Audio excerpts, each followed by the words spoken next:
போட வேண்டும் சொல்லி அந்த அடிப்படையிலே இந்த பகுதி கழகத்தினுடைய செயலாளர் தம்பி கருணாகரன் அவர்கள் இந்த நிகழ்ச்சியை இங்கே ஏற்பாடு செய்து நடத்தி கொண்டிருக்கிறார்கள். நாளைக்கும் கூட்டம் இருக்கிறது. நாளையிலிருந்து தொடர்ந்து 2 கூட்டங்கள் இங்கே தலைமை கழகம் என்ன சொல்லியதோ அந்த கட்டளைக்கேற்ப இந்த நிகழ்ச்சி நடைபெற்றுக் கொண்டிருக்கிறது.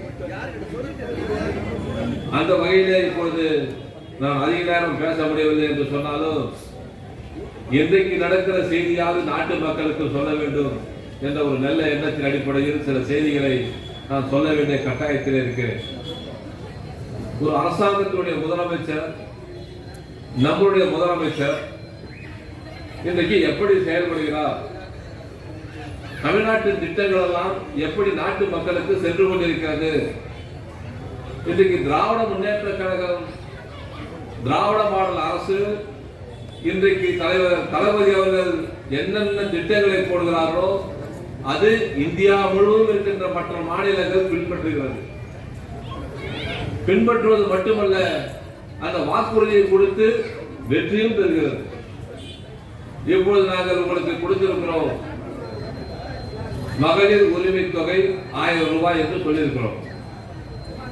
எப்பொழுது நாங்கள் சொன்னோமோ அன்றையிலிருந்து இன்று வரை அந்த திட்டத்தை நடைமுறைப்படுத்திக் கொண்டிருக்கிறோம்.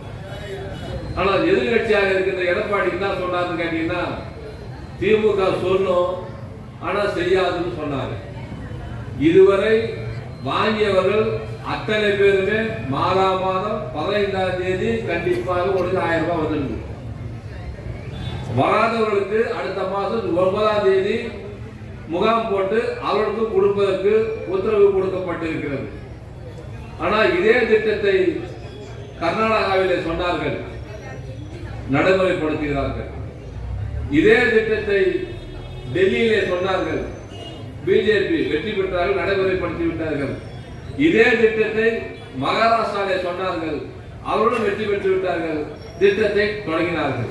ஆனால் தொடங்கிய திட்டம் முழுமையாக நடைபெறுகிறதா என்று பார்த்தால் அங்கதான் 2 கோஷ்டி. பிஜேபியிலே 2 கோஷ்டி.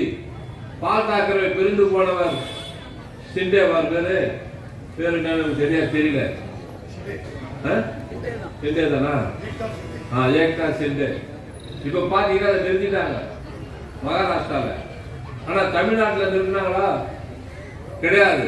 எதுக்கு சொல்ல வரேன்னு சொன்னீங்கன்னா, இது ஒரு மாடல். இது மட்டுமல்ல,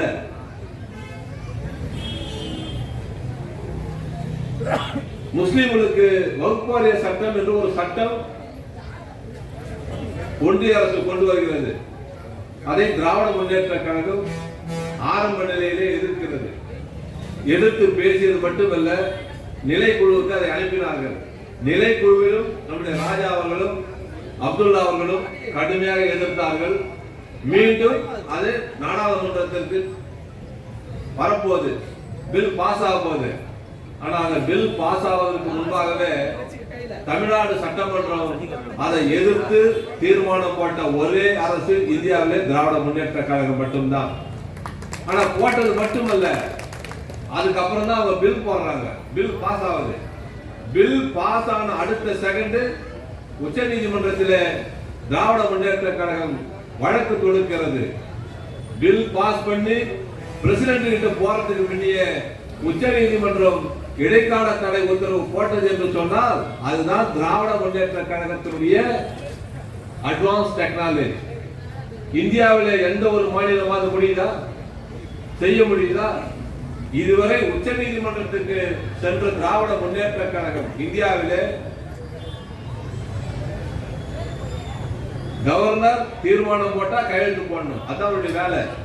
இல்லைன்னா திருப்பி அனுப்பணும். திருப்பி அனுப்பி திருப்பி தீர்மானம் போட்டாங்க கையெழுத்து போடணும். பிரசிடென்ட் இவரும் கேட்டு கவர்னரும் கேட்டு ஒரு பழமொழி சொல்லுவாங்க, கிங்கினிக்கு கிங்கினி கேட்டு மங்கினிக்கு மங்கினி கேட்டுன்னு. நான் தான் சொல்ல முடியும், மீதி சொல்ல முடியாது.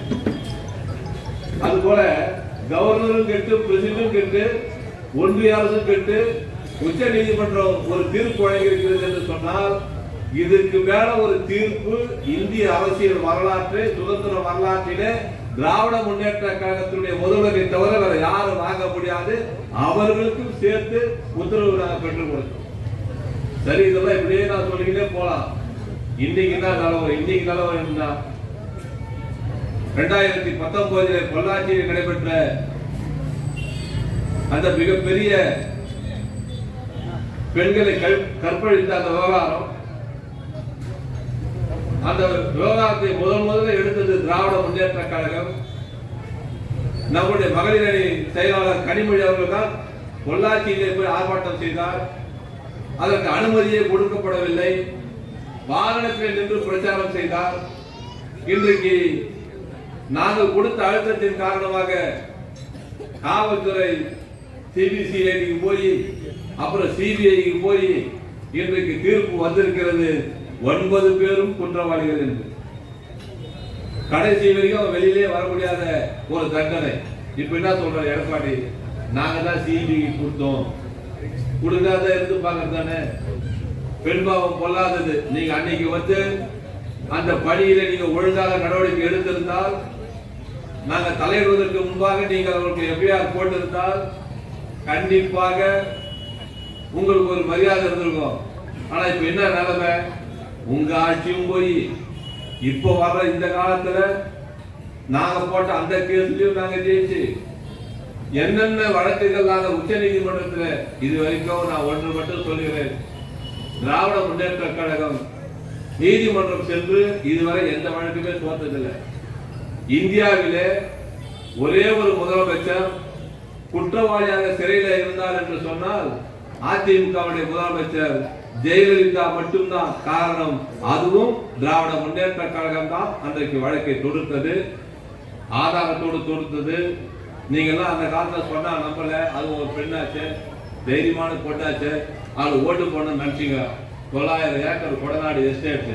நான் கூட இப்போ போனேன், ஒரு வருஷத்துக்கு முன்ன போனேன். அந்த எஸ்டேட் எப்படி இருக்குன்னு பார்க்கலான்னு. கேட் வரைக்கும் தான் நம்மளால போக முடியும். அதுக்கு மேல எங்க இருக்கு 2 மலை எஸ்டேட், 900 ஏக்கர். இந்த பக்கம் ஹைதராபாத் தோட்டம். இப்படிலாம் வாழ்ந்தவர்கள். திராவிட முன்னேற்றம் மட்டும்தான் நாட்டு மக்களுக்கு, தமிழ்நாட்டு மக்களுக்கு நாங்கள் என்னென்ன சொன்னோமோ அத்தனை பணிகளும் செய்து கொடுத்த அரசு. இன்னும் நாங்கள் சொல்லிக்கிட்டே போலாம். இன்னும் பேச்சாளர்கள் எல்லாம் இருக்கிறார்கள். சட்டமன்ற உறுப்பினர் பேச இருக்கின்றார். தம்பி தமிழ்மாறன் வந்திருக்கிறார்.